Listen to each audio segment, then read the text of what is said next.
Good morning to all ప్రియులారా. ఆ పరమ తండ్రి కృపావాక్యం చేత ఆత్మీయంగా అనుదినం కూడా మనం బలాన్ని పొందుకుంటున్నాం కదా. అనుదిన కృపా వస్తున్న వాక్యం వెనకాల మన బిడ్డల ప్రయాసం ఎంతో ఉంది. ఎంతోమంది వారి యొక్క సమయాన్ని వెచ్చించి వారు ప్రయాసపడుతున్నారు.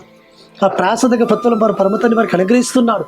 ప్రియులారా, మనం ఎంతవరకు ప్రయాసపడుతున్నాం ఈ కృపావాక్యమును అనేకులకు వినిపించడానికి కొరకు? మనం ఈ వాక్యాన్ని వినడమే కాదు, విన్న వాక్యాన్ని అనేకులకు తెలియపరచడానికి కొరకు మన ఫోన్లలో స్టేటస్గా పెట్టుకుందాం, దీన్ని లైక్ చేద్దాం, అనేకులకు మనం షేర్ చేద్దాం.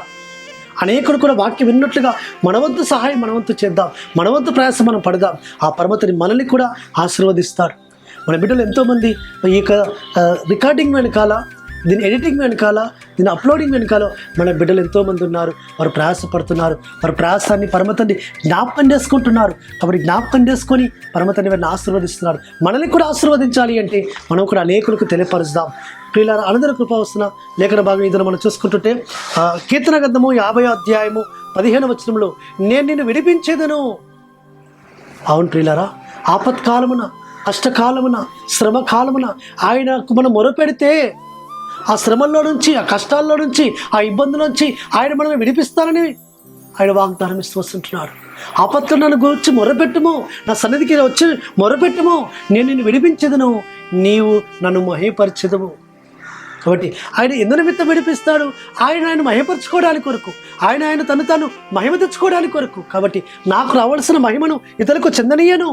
ఆయన మన జీవితాల్లో కార్యము చేసి మనం ఆయనను గణపరుస్తుంటే, ఆయన మహిమపరుస్తుంటుంటే ఆయన ఎంతో సంతోషిస్తుంటుంటాడు, ఎంతో ఆనందపడుతుంటుంటాడు, ఎంతో ఉత్సాహపడుతుంటాడు. ఆ పరమ తండ్రి సంతోషము, ఆనందము మనలో కలగాలి అంటే మనం మొరపెట్టాలి, ఆయన చేత విడిపింపడాలి.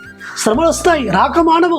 ఆ శ్రమ నుంచి విడిపించినాదురు ఆయనే. నేను సరికి మొరపెట్టాలి, అయ్యా ఈ శ్రమ దినమున నీవే నన్ను కాపాడుము, నీవే నన్ను విడిపించుము, నన్ను తప్పించుము ఈ శ్రమ నుంచి. అయ్యా నీవే నాకు ఏదో ఒక పాఠం నేర్పుము తండ్రి అని మనం ఆయన అసలు ప్రార్థించినప్పుడు ఈ శ్రమ నుంచి విడిపిస్తాడు. దాని వెనకాల, శ్రమ వెనకాల ఉన్న ఆశీర్వాదము, దీవెన ఏంటో పరమతని మనకు అనుగ్రహిస్తాడు. ఆ మేలుచి తృప్తిపరుస్తాడు. ఆయన మన ద్వారా ఆయన మహిమ తెచ్చుకుంటాడు. సుమా, నువ్వు నన్ను మహిమపరచదవు అంటున్నాడు. కాబట్టి ఆయన మహిమ కన్నా పాత్రలుగా మనం నిలబెట్టుకోవడానికి కొరకు ఆయన మనల్ని శ్రమ నుంచి విడిపిస్తాడు, ఆ బాధ నుంచి విడిపిస్తాడు, ఆ యొక్క అనారోగ్యత నుంచి విడిపిస్తాడు. మనం మొరపెట్టాలి. కాబట్టి ఆపత్కాలమున కృంగిపోకుండా, ఆపత్కాలమున బలహీనలు కాకుండా, ఆపత్కాలమున మనం అయ్యో అని బాధపడకుండా మొరపెట్టి ప్రార్థన చేసి ఆయన చేత మనం విడిపబడదాం. అట్టి కృపా పరమతని మనకు అనుగ్రహించును గాక.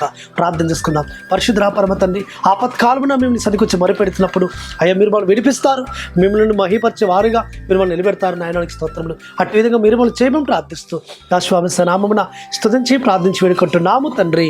ఆమేన్. సర్వోన్నతుడు సర్వాధికారిని ఆశ్రమస్య కృపా కనికరము నిరంతరం తోడుగా ఉండి ఆయన మనం బలపరచును గాక. ఆమేన్.